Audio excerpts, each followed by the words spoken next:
Olá, seja bem-vindo ao canal Falando sobre Ética, eu sou o comandante Ricardo. No último vídeo, falamos sobre a relação entre a ética e o mérito, no qual estabeleci uma relação entre esses dois temas e como eles interagem entre si. Hoje, falaremos sobre a ética na gestão administrativa.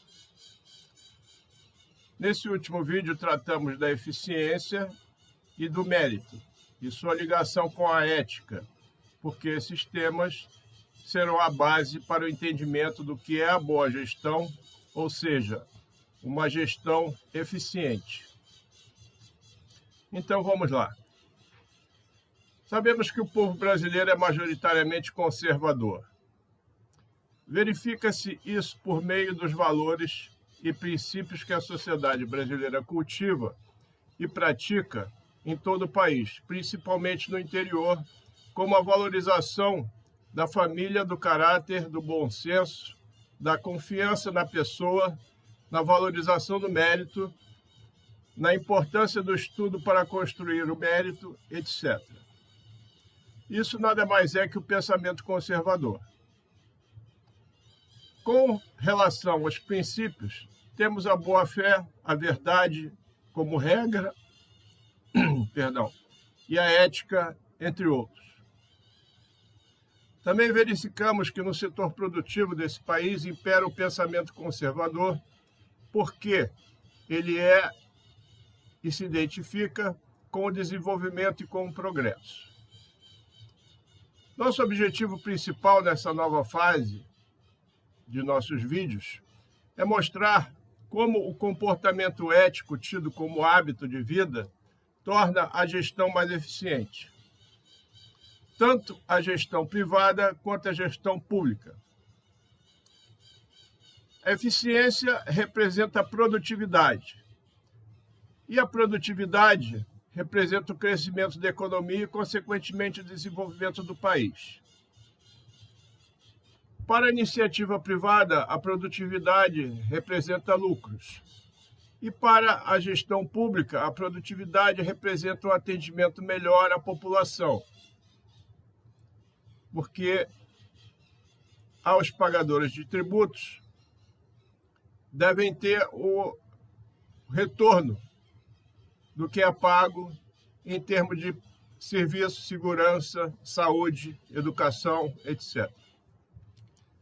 Cabe aos governos apenas fazer as regulações necessárias no mercado, apenas elas, para manter a ordem e reduzir as incertezas, porque isso vai gerar um ambiente de segurança e incentivar o investimento. Também temos aqui o objetivo de mostrar que a ética está fortemente ligada ao pensamento conservador. É muito importante divulgar o pensamento conservador para que a população, que há mais de 50 anos vem sendo doutrinada intelectualmente com o pensamento marxista, veja os benefícios decorrentes da adoção da postura conservadora para uma sociedade e para o desenvolvimento de um país. Desde o fim do governo militar, em 1985, até 2019, a população brasileira nunca experimentou um governo federal conservador nos costumes e liberal na economia. Agora, o brasileiro tem a possibilidade de comparar os 39 anos de governos baseados na filosofia marxista com os 4 anos de um governo conservador, que se orientou pelos valores e princípios dos quais já falamos muito nos nossos vídeos. Agora essa comparação está baseada em fatos que não podem ser modificados, ou seja, são história, e desta forma verificar qual governo foi mais benéfico para o país e qual não foi. Basicamente, a população de um país almeja viver em paz, ter trabalho, ter emprego e renda, ter segurança, ter saneamento básico, ter uma escola que ensine o que é importante para uma pessoa se qualificar para o mercado de trabalho e para a vida, e ter um sistema de saúde eficiente, ter segurança jurídica e ter um governo probo, ou seja, honesto, que tenha responsabilidade fiscal e que ajude e não que prejudique a população. Tendo isso, o desenvolvimento do país e o crescimento de sua economia, consequentemente, virão.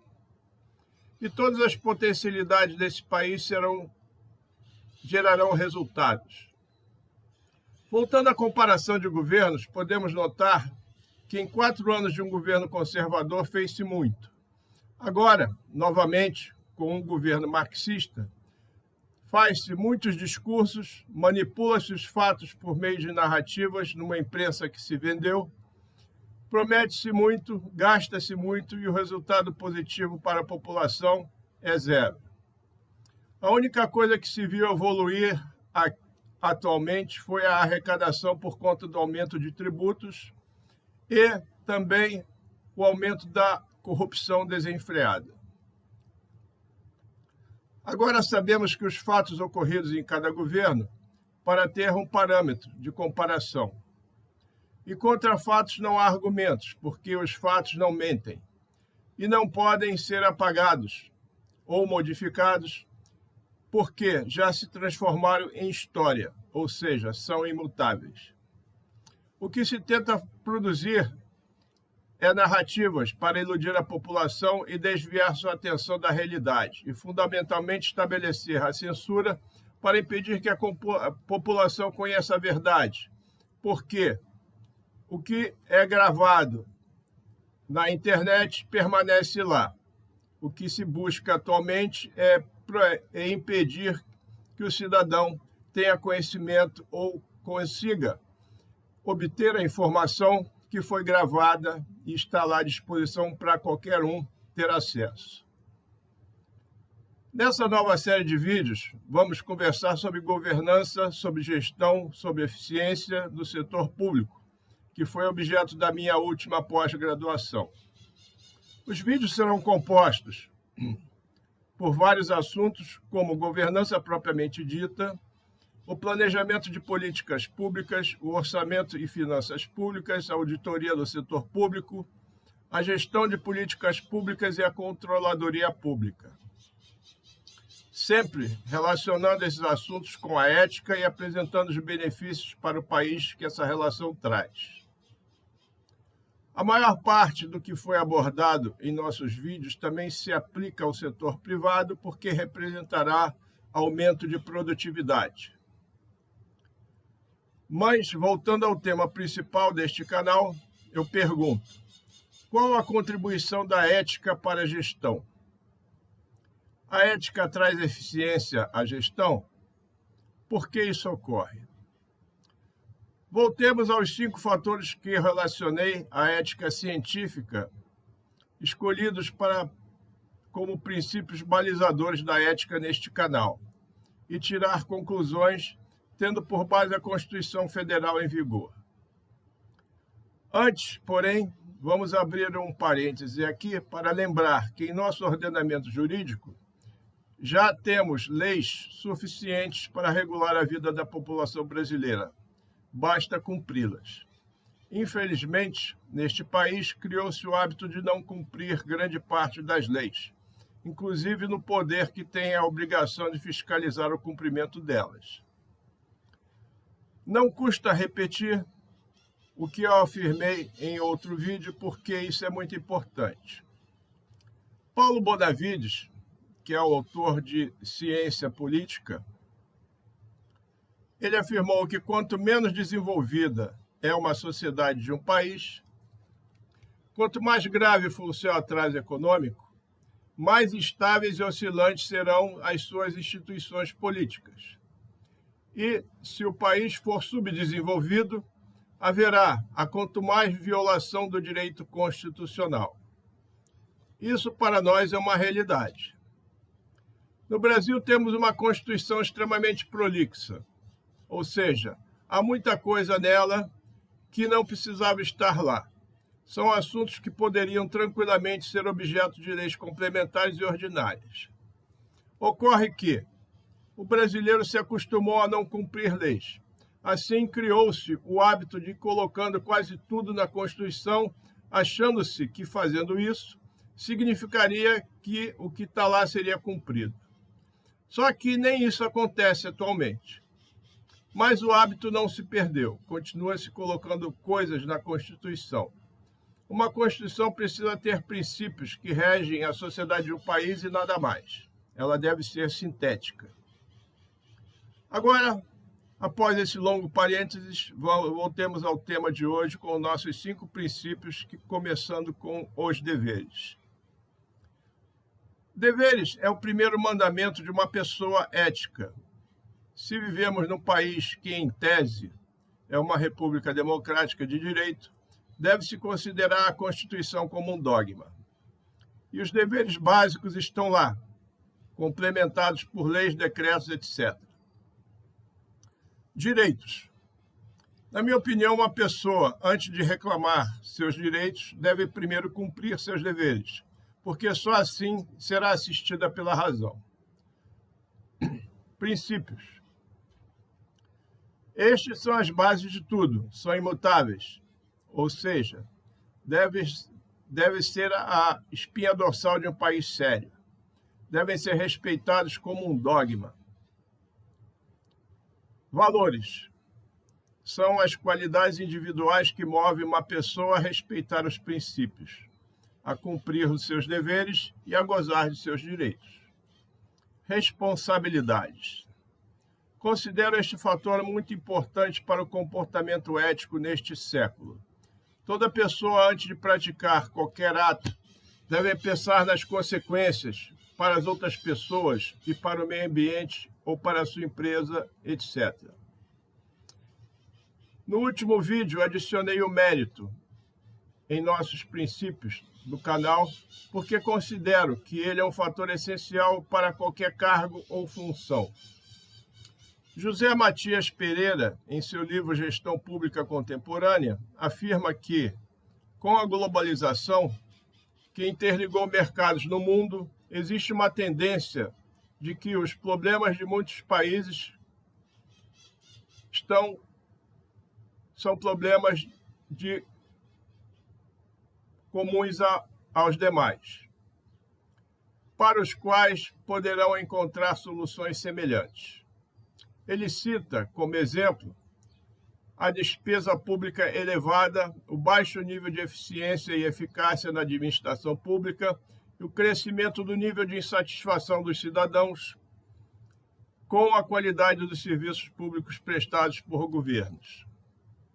Constata-se que não são problemas inerentes a quase todos os países. Ou seja, eles são inerentes a quase todos os países. Assim, práticas bem-sucedidas em um país podem ser usadas em outros, logicamente com adaptações em razão da realidade local.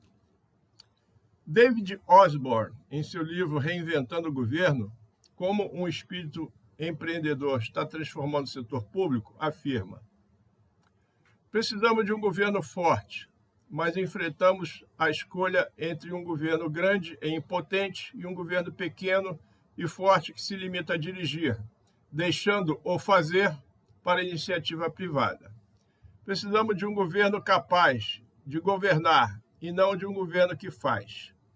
Porque, historicamente, sabemos que os governos fazem mal, de forma ineficiente e não cumprem o que se propõe.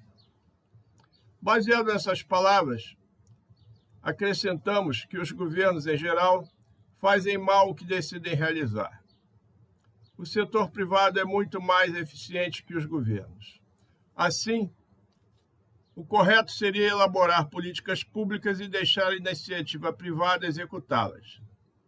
Logicamente, efetuando um firme e detalhado controle por meio de auditorias periódicas para verificar se os recursos dos pagadores de tributos estão sendo bem empregados. Logicamente, temos que lembrar o histórico de corrupção existente neste país. Por essa razão, as auditorias periódicas são muito bem-vindas para quem paga tributos, bem como a transparência e relatórios divulgando o que foi verificado. Matias Pereira também lembra trazendo uma citação de Catelli, que diz: a eficácia da administração pública depende particularmente de gestores preparados, ética e profissionalmente para o serviço.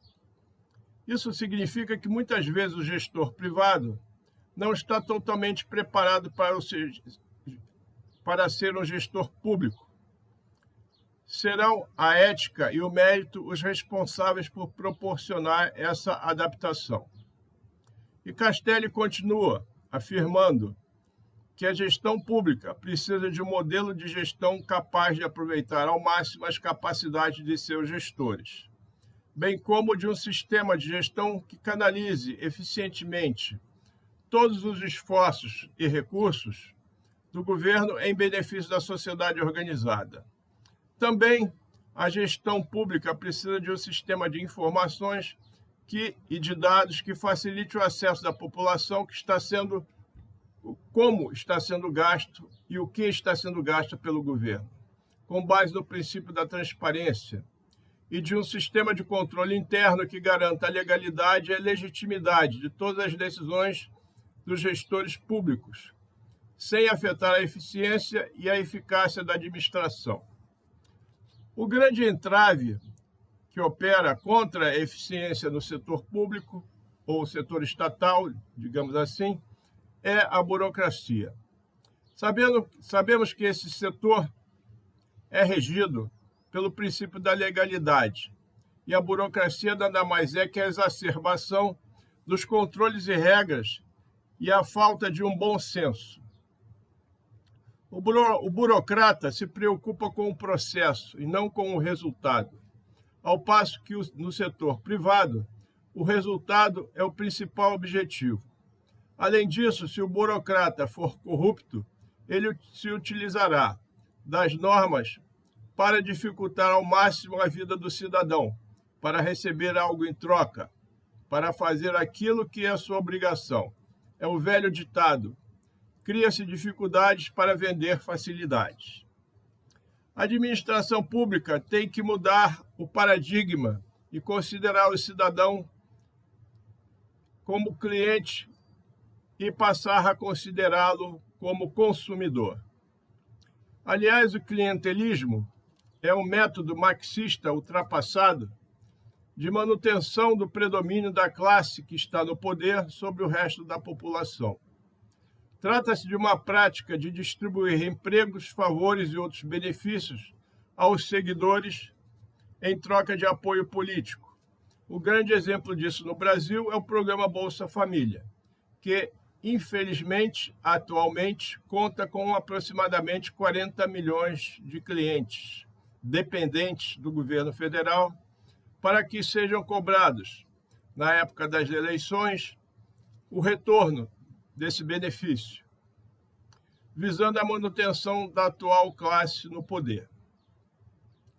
Aqueles que recebem esse benefício só se esquecem que serão mantidos eternamente na faixa da pobreza, dependentes da esmola estatal, ao passo que, se investissem sua capacitação profissional para adquirir mérito, poderiam evoluir muito na sua vida.